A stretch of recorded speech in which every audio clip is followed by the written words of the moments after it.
Mesdames, Messieurs, chers amis, je suis heureuse de pouvoir vous souhaiter la bienvenue pour cette dernière conférence animée par un professeur de l'Université de Pau et des Pays de l'Adour, l'université qui participe à cette manifestation dès sa création, parce que les idées, avant de mener le monde, doivent bien naître, évoluer et être mise à l'épreuve quelque part, et l'université étant un lieu privilégié à ce faire, M. Bayrou a souhaité dès le début associer l'université à ces rencontres.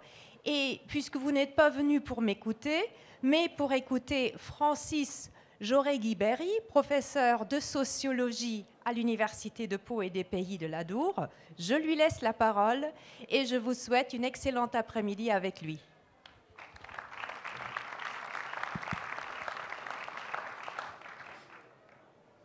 Bien, bon après-midi à toutes et à tous. Je suis très heureux d'être parmi vous.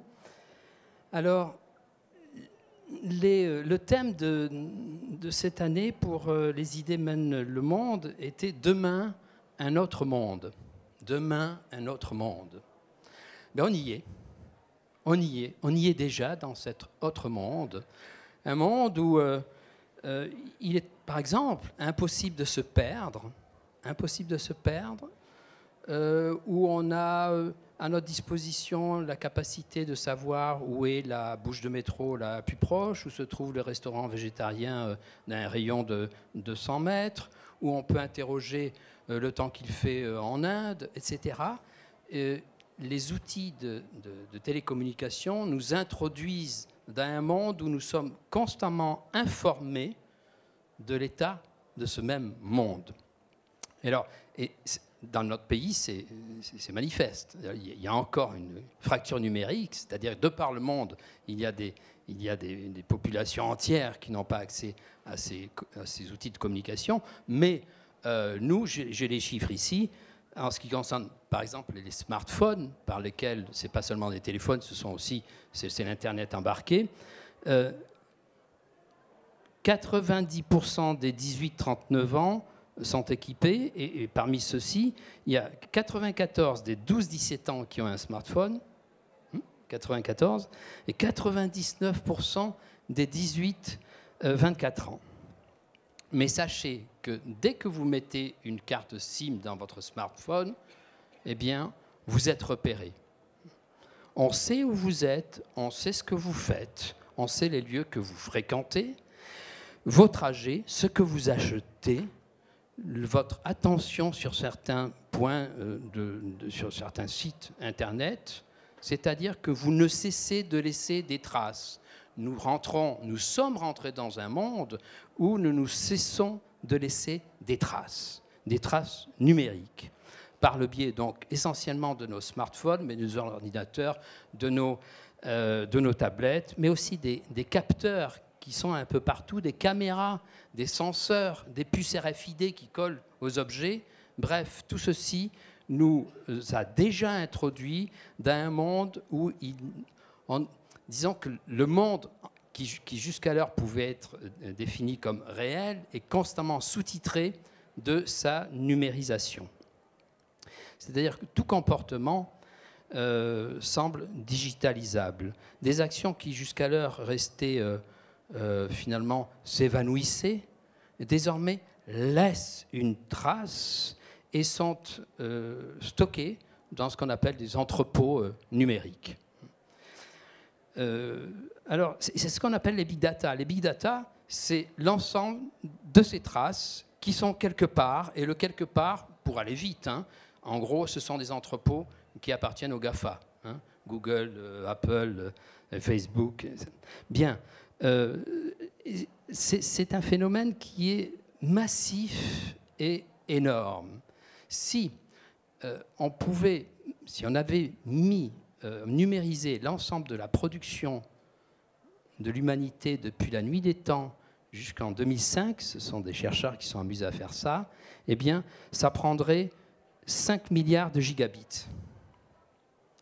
5 milliards de gigabits, c'est ce que actuellement, nous générons comme volume tous les 2 jours.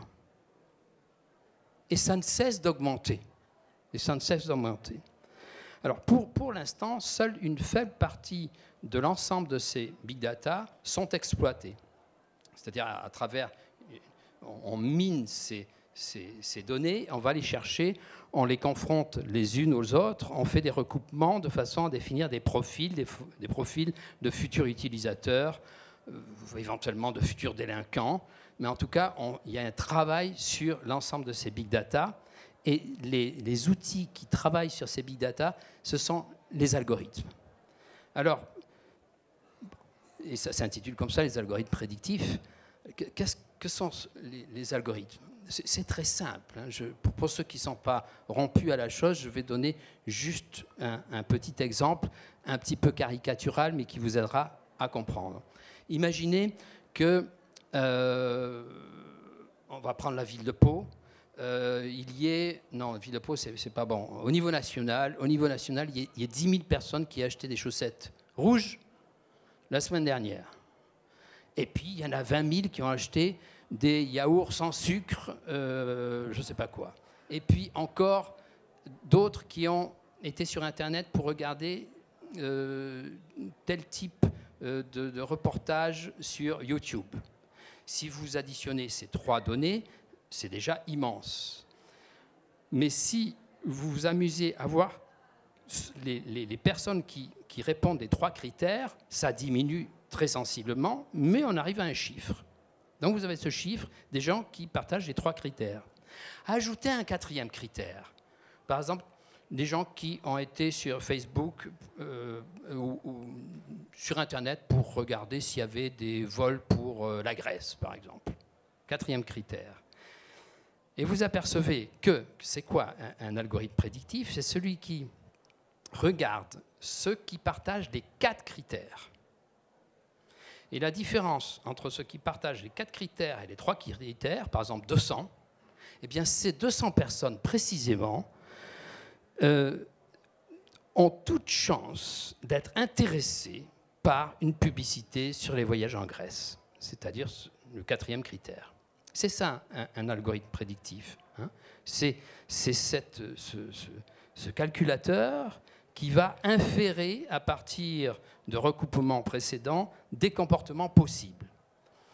Alors, ça va très loin, ce genre de choses, parce qu'actuellement, les algorithmes s'implémentent les uns les autres, s'améliorent constamment, et on voit qu'avec, je ne vais pas rentrer dans les détails, mais c'est ce qu'on appelle l'intelligence artificielle. L'intelligence artificielle, c'est lorsqu'il y a des algorithmes qui tiennent compte des résultats d'autres algorithmes pour prédire des choses. À ce stade purement descriptif, on peut faire au moins 3 remarques. La première, c'est, je vous ai dit, c'est un phénomène massif.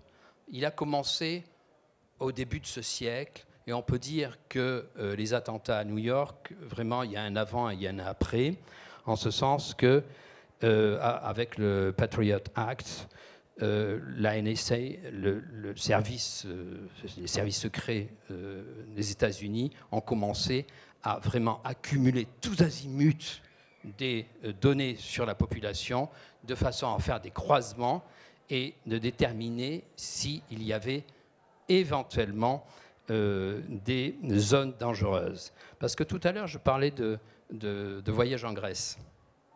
Mais vous remplacez le voyage en Grèce par ayant commis un délit, et vous apercevez qu'on est capable de cerner des populations potentiellement dangereuses. Parce que vous aurez des moustaches, parce que vous aurez fait ça, parce que vous avez ça, vous êtes potentiellement dangereux. Du reste, j'ai un collègue qui dit que les algorithmes prédictifs s'intéressent à 2 types de personnes, les consommateurs potentiels et les délinquants potentiels. En gros, si on regarde ce qui se passe. Donc, première chose, c'est un phénomène massif. Deuxième chose, c'est le caractère automatique de la récolte des données, c'est-à-dire que les traces que nous laissons le sont très souvent par défaut, à l'insu de notre plein gré, dirait Virenque. Hein. On ne sait pas que ces traces sont aspirées, captées, extirpées de leur contexte pour rejoindre d'autres millions de données dans les entrepôts. combien parmi vous savent qu'ils sont là, tout le monde, ceux qui ont des smartphones, qu'ils sont géolocalisés? Vous êtes géolocalisés? Cette géolocalisation, sachez-le, est vendue par les opérateurs via des brokers, hein, est vendue. Pourquoi? On ne sait pas, mais c'est accumulé quelque part. Hein, c'est accumulé quelque part.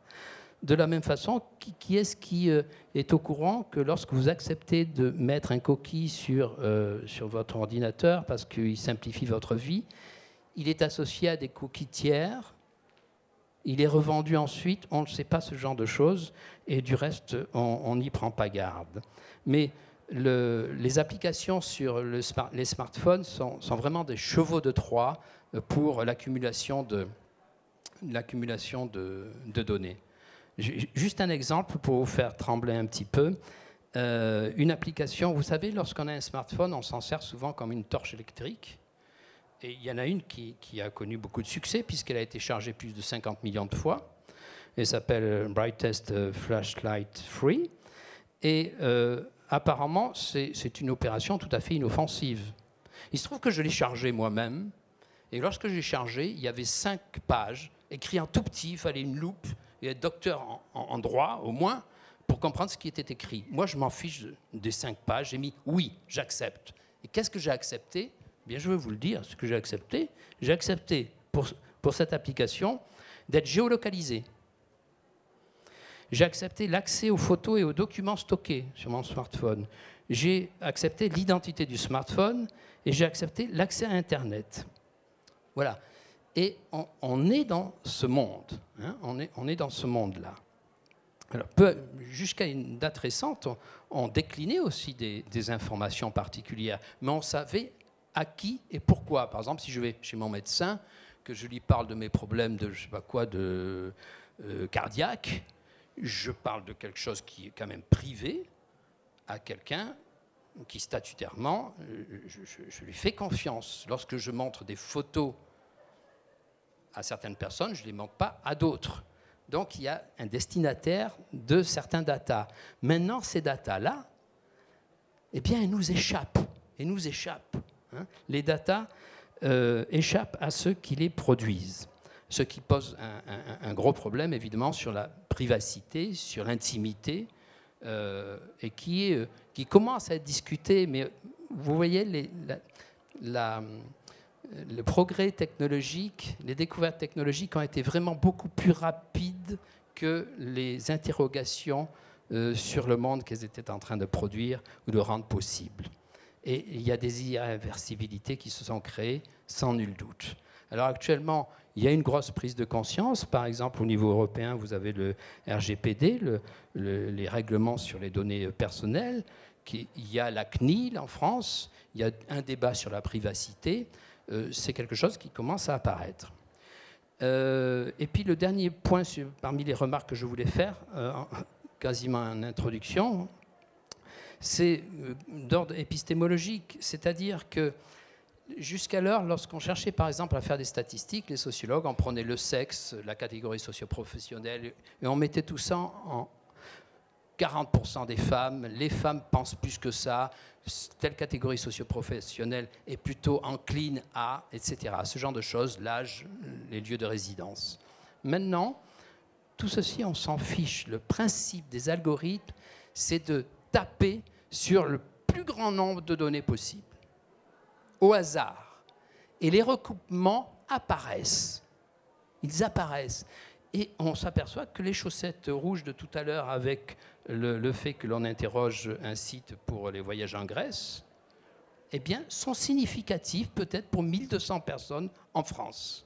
Et ces 1200 personnes, précisément, vont devenir une cible bien précise, parce qu'on part de ce que l'on fait, de ce que l'on achète et de la façon dont on se place dans l'espace. Et les algorithmes, ils se fichent totalement de ce que vous pensez, ce que vous espérez, ce que vous craignez, ce que vous fantasmez. Par contre, ils travaillent sur l'ensemble des traces de vos expériences passées. Et donc, la prédiction algorithmique apparaît à l'issue de ces mises en relation tout à fait improbables. Jusqu'alors, impossible à récolter parce que c'était trop nombreux, trop volumineux. Mais désormais, c'est possible et on peut travailler dessus. Et ce que ces mêmes algorithmes vont vous suggérer, ce n'est pas seulement les choix les plus probables, mais c'est les choix qui répondent donc à ce que vous avez déjà fait. Hein. Ça, c'est vraiment l'implacable logique du statistiquement probable, implacable logique du statistiquement probable, face à ce qu'on essaie jusqu'ici, c'est-à-dire le théoriquement possible. Et à tel point que Chris Anderson, qui est le rédacteur en chef de la revue Wired, qui est la revue de la Silicon Valley, on va dire ça comme ça, écrivait il y a moins de 10 ans de ça, avec suffisamment de données, les chiffres parlent d'eux-mêmes. Alors, contrairement à ce qui pourrait... On a très vite tendance à penser à une surveillance, à quelque chose qui finalement, des algorithmes qui nous suivraient, à Big Brother. Contrairement à ce qu'on peut penser spontanément, peu importe à ce stade de savoir qui fait quoi. Ça, c'est pas l'identité réelle de la personne, n'importe peu. Hein. C'est pas la personne prise dans sa complexité qui nous intéresse, c'est la personne qui a acheté cette chose et qui en même temps a fait tel autre geste et en même temps qui a fréquenté tel lieu. Parce qu'à partir de cet instant-là, elle appartient à un profil. Et c'est à partir de ce profil qu'on va déterminer des possibles. Ce n'est pas donc ce que désirent les individus qui importe, mais c'est leur comportement effectif et de ce que l'on peut prévoir comme potentiel comportement à partir de ce qu'ils ont fait. Et ça marche, hein. Ça marche de façon quasiment automatique. Prenez les sites comme Amazon. Amazon, j'ai les chiffres ici. Amazon, c'est pas difficile. Plus d'une commande sur 3 sur Amazon est désormais passée en tenant compte d'une recommandation faite en temps réel à partir du site lui-même. C'est-à-dire, vous allez sur Amazon parce que vous voulez acheter une bouteille d'eau, bien, et pendant que vous faites votre commande, vous regardez les bouteilles d'eau, clac, vous avez une super publicité pour ce type de lunettes. Et vous vous dites, mais c'est génial, c'est justement ce type de lunettes que je cherchais. Eh bien sûr, puisqu'on vous a profilé pour potentiellement achetant ce type de lunettes. Et c'est comme ça marche. Donc. Même chose pour Netflix. Les responsables de Netflix estiment que 75% des contenus visionnés sur leur plateforme ont été choisis à partir des recommandations faites par le site lui-même. Et il en va de même pour Deezer, YouTube, etc., etc. C'est-à-dire, on rentre dans un monde où vous êtes confronté, ou arrive à vous continuellement une offre particulièrement bien ciblée et qui vous intéresse spontanément. Et ce qui fait dire au PDG de Google, le pouvoir de ciblage individuel, grâce à la technologie, sera tellement parfait, il parle des années à venir, qu'il sera très dur pour les personnes de voir ou de consommer quelque chose qui n'aura pas été, d'une certaine manière, taillé sur mesure pour eux. Et on rentre vraiment dans ce monde et on peut en avoir une vision totalement négative, comme une espèce d'enfermement du comportement individuel sur des espèces de bulles d'habitude, sur notre habitus, sur notre façon d'être, et où il n'y a que de la reproduction. Et donc ça nous fermerait à l'altérité, à l'ouverture, au hasard ou à l'advenance. L'advenance, c'est finalement aussi ce qu'on espère, c'est-à-dire quelque chose qui vous tombe dessus de façon positive. Nous sommes continuellement à la recherche d'advenance. Mais c'est ça qui est très paradoxal. On voudrait que quelque chose de positif nous arrive, et en même temps, lorsqu'on va sur ces sites, il y a un enfermement continuel sur notre habitus. À partir du moment où on est dans un monde où force est de reconnaître c'est le mot d'ordre de nos sociétés où il faut être efficace, il faut être performant. Il y a une obsession de gain, de reconnaissance, de pouvoir. C'est quelque chose qui est vraiment... ça semble être derrière toutes ces technologies. La question est, mais alors, qu'est-ce qui pourrait nous amener à nous distancer de ces technologies? Pourquoi faudrait-il renoncer à cette facilité qui arrive à nous? Pourquoi faudrait-il renoncer à ces plateaux sur lesquels il y a tant de choses que l'on attend et qui viennent à nous donc directement? Parce que c'est extrêmement pratique, c'est sécurisant, c'est synonyme de gain de temps, de déplacement. Et nous nous habituons à être constamment... On est dans ce monde, on est vraiment de plus en plus dans ce monde, nous nous habituons à être constamment guidés, secondés, assistés dans notre quotidien par d'agréables suggestions, des petites publicités, des petites notifications, finalement, qui sont toutes synonymes d'économie de temps, de déplacement, d'effort ou d'aléas. Et cette extension d'assistance embarquée, pour l'instant, c'est essentiellement à travers le smartphone. Mais on voit bien que les lunettes sont expérimentées, il y a des bijoux, il y a déjà les montres, il y a des capteurs, et toutes ces choses-là, il y a des senseurs que l'on peut mettre pour être au courant des capacités de son corps, et toutes ces choses-là, finalement, sont traitées de façon à continuellement nous suggérer quelque chose qui va dans le sens de ce que nous avons déjà fait. C'est en ce sens que, eh bien, par exemple, vous vous baladez en ville et vous allez recevoir une notification pour, je ne sais pas, tout à l'heure je prenais l'exemple du restaurant végétarien. Ah, ben ça c'est bien. Mais comment ils savent que vous êtes végétarien? Comment ils savent que vous vous trouvez là, à 200 mètres du restaurant végétarien? Ce sont les algorithmes, ne vous inquiétez pas, vous êtes repérés. Vous êtes repérés dans vos goûts, dans vos attentes, et ça vous suit, et vous vous dites, ben, c'est pas trop mal. Ah, une notification pour prendre la vitamine C. Ah ben justement, j'étais un peu fatigué. Ah ben oui, évidemment. Par ailleurs, on aura repéré que vous êtes un petit peu... ce genre de choses. Vous recevez une notification pour aller voir tel film qui, justement, est dans le cinéma qui est à 200 mètres, et dont la séance est à telle heure. Ah ben c'est parfait. Voilà. Donc, par l'intermédiaire de ces technologies, big data, traitement algorithmique, et prédiction, et ça descend à vous, nous rentrons dans un monde finalement bavard. Vous n'êtes jamais seul, séduisant, efficace. Pourtant, il y a déjà des signes d'exaspération face à l'ensemble de ces données qui arrivent à vous. Des signes d'exaspération dans le sens où on trouve peut-être les suggestions un peu trop pressantes. On se sent cerné par moments. Les recommandations sont trop insistantes.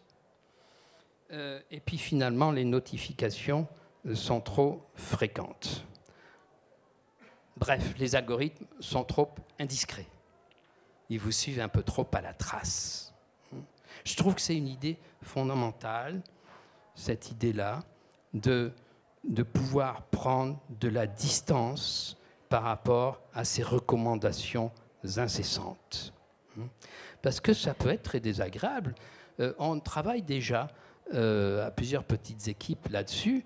Ça peut être... Vous savez, il y a des situations où il y a des circonstances où vous n'avez pas envie d'être gêné parce que vous voulez être tout à votre interlocuteur ou tout à l'expérience que vous êtes en train de vivre. Et cling, vous recevez un truc. Ah, mais vous n'avez pas fait le nombre de pas suffisant aujourd'hui. Encore 3500 si vous voulez être en forme. Mais vous en foutez. Mais par ailleurs, c'est vous qui avez programmé votre smartphone pour qu'il vous signale que vous n'avez pas assez marché. Et il y a les deux logiques qui sont là. Où vous pouvez vous passer une bonne soirée et puis ça fait tic-tic. Ah, il faut vous coucher parce que c'est votre rythme. Vous ne pouvez pas savoir le succès que que les capteurs de sommeil ont en ce moment. La courbe, elle est ascensionnelle comme ça, exponentielle. Hein, ce genre de choses. Où il faut lire telle chose, ou visionner tel film, mais enfin, bref, ce genre de choses, finalement, nous conduit à l'idée que de temps en temps, peut-être, il faut se déconnecter. De temps en temps, il faut ne plus avoir peur d'être seul. Ce sont des mots tabous dans nos sociétés. Être seul, le silence, la réflexion. Parce que lorsque vous vous déconnectez, il n'y a plus Internet, il n'y a plus Facebook pour vous dire on vous aime, on vous like. Il n'y a plus d'email pour attester que vous existez. Il n'y a plus de recommandations qui vous disent on pense à vous. Vous êtes de nouveau seul face au monde qui vous entoure. Et peut-être il faut se le taper, le monde qui est alentour. Et le monde qui est alentour, il n'est pas seulement fait de ce que vous aimez. Il faut s'y heurter. Hein? C'est Hegel qui nous dit on n'existe que dans le heurt au monde. On se construit en tant qu'individu parce que le monde résiste. Là, le danger, c'est que le monde ne résiste pas, puisqu'il continuellement, il vous offre des choses ou il vous suggère des choses qui vont dans le sens de ce que vous êtes déjà. Donc c'est bien l'altérité et la capacité de se penser comme un sujet face au monde qui est questionnée. Et je pense que ceci est tout à fait important. Et on a observé, je trouve que j'ai beaucoup travaillé sur la déconnexion, mais du téléphone portable, on voit que, bien sûr, c'est synonyme, tous ces outils sont synonymes déjà d'une immédiateté télécommunicationnelle, d'une ouverture au monde. On a l'impression qu'on a toutes les connaissances possibles et que finalement, l'ensemble de nos relations est à portée de clic et que le monde vient à nous. En fait, sachez que le monde ne vient pas à nous. Hein. Par exemple, pour ceux qui sont sur Facebook, sachez que toutes les informations que vous recevez sont complètement ciblées en fonction des algorithmes que Facebook a de vos comportements. Parce que sinon, vous ne pourriez pas tout lire déjà. Si vous avez 200 ou 300 amis, les 300 amis ayant un certain nombre de posts, vous pouvez pas. C'est Facebook qui décide ce que vous allez lire. On est dans ce monde-là. Hein. Et bien, lorsque je travaillais sur la déconnexion, on s'aperçoit que les gens veulent se déconnecter quand il y a trop de bruit, trop d'interpellations, trop de sollicitations. Et finalement, la déconnexion apparaît comme une prise de distance par rapport à l'ensemble de ces interpellations et parfois de débordements cognitifs. Vous avez trop de choses à faire, vous êtes toujours en retard. Par exemple, sur Facebook, on a interrogé pas mal de gens, ils sont en retard, ou dans les mails, vous êtes en retard pour les traiter, ou vous êtes trop sollicité, etc. En tout cas, on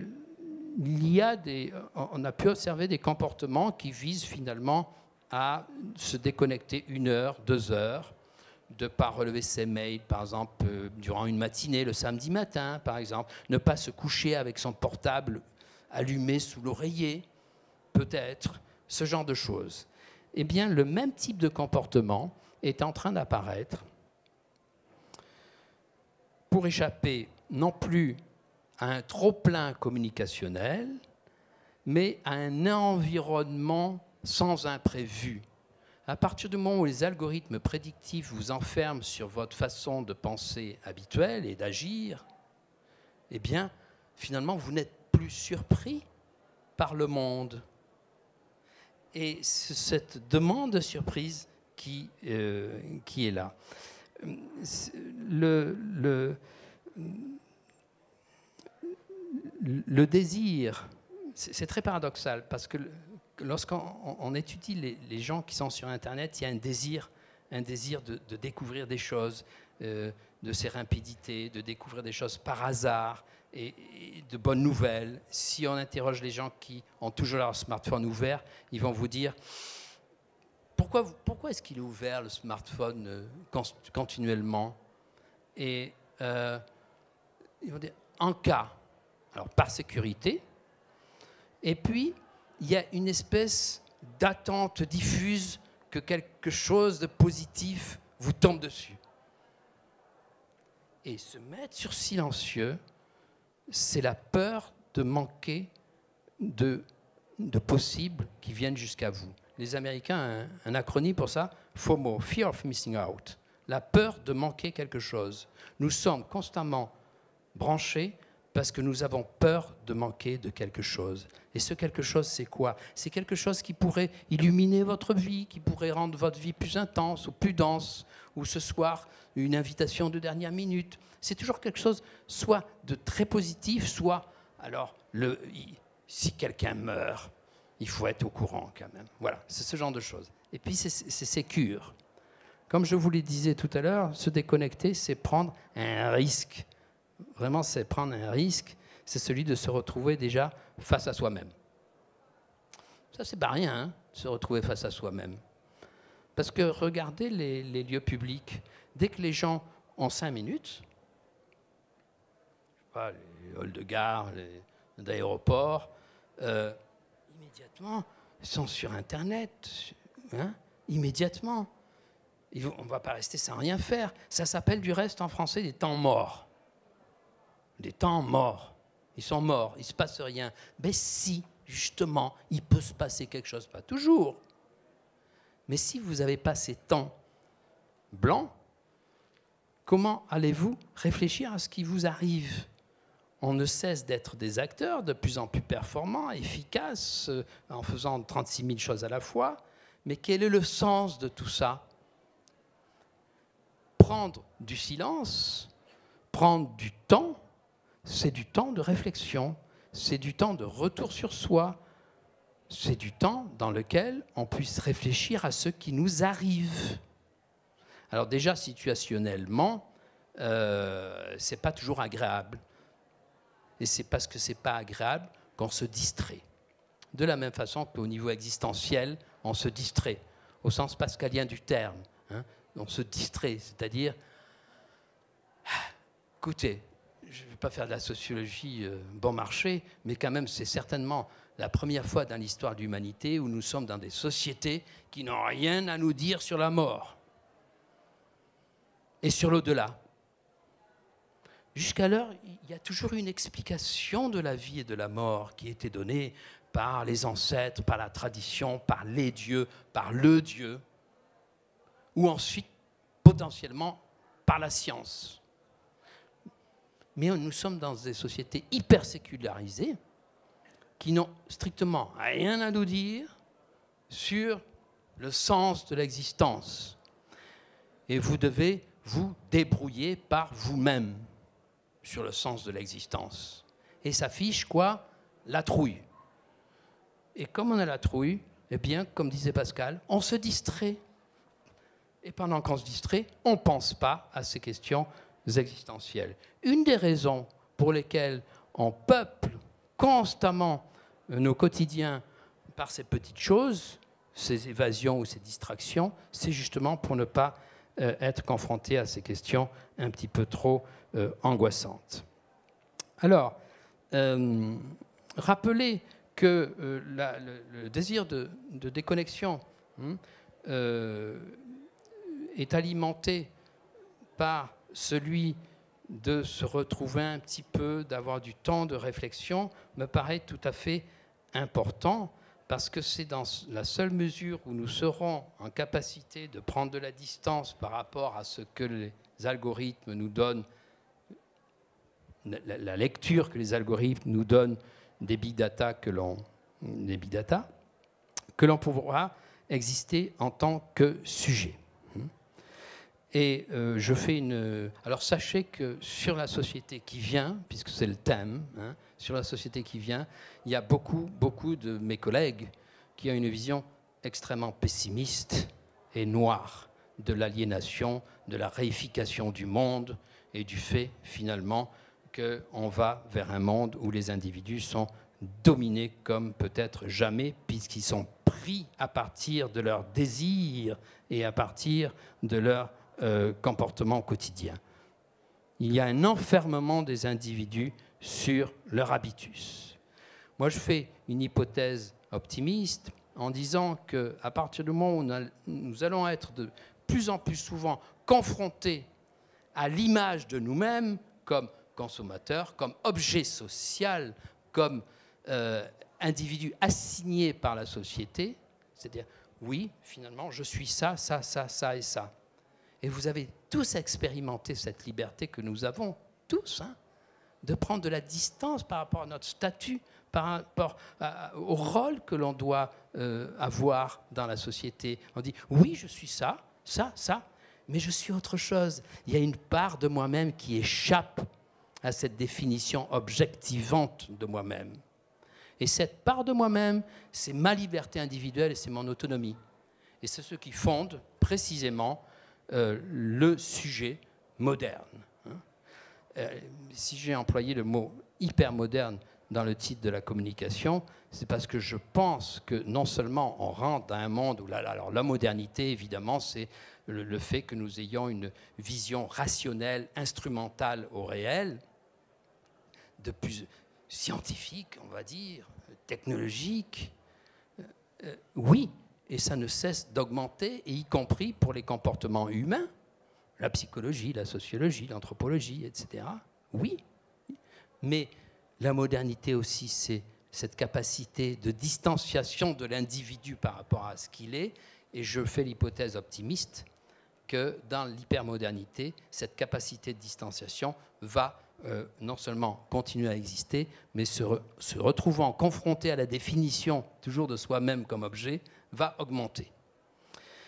En tout cas, cette notion de sujet me semble tout à fait fondamentale lorsqu'on aborde ce monde de Big Data.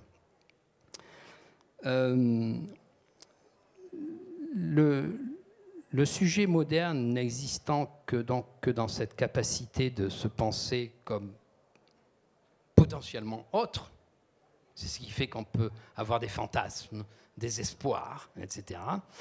Eh bien, le fait de pouvoir se penser comme ça nous amène, je crois, immanquablement à des questions éthiques. Et je crois que la grande affaire, c'est ça.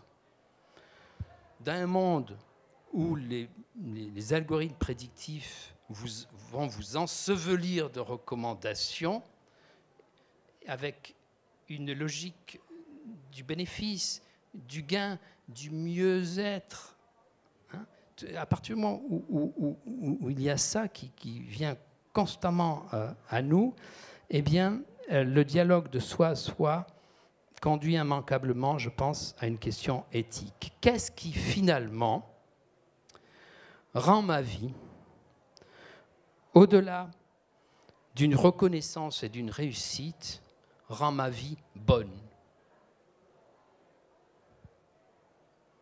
rend ma vie juste, rend ma vie belle? Qu'est-ce qui, dans la succession de mes choix quotidiens, paraît non seulement justifié du point de vue, évidemment, d'une logique instrumentale, justifié, mais bon. Et je crois qu'à partir du moment où on se pose la question du sens de son action, par définition, apparaît, encore une fois, des questions éthiques. Et l'interprétation que je peux faire de moi-même, dans mon quotidien, en me regardant de l'extérieur, va être productrice d'estime de moi ou pas. Je suis assez culotté pour me regarder de l'extérieur dans ce que je fais, consomme, agis, réagis. Et je me pose la question, la dimension éthique. Est-ce que ça produit une estime de moi? Et ça, donc, lorsque vous posez la question de l'estime de vous, ça renvoie bien évidemment à cette capacité que je ne cesse de décrire comme distanciation, mais aussi, évidemment, à tout un ensemble de références à partir duquel vous pouvez juger une vie bonne et réussie. Et ceci renvoie par définition à la construction de valeurs universelles et d'institutions justes.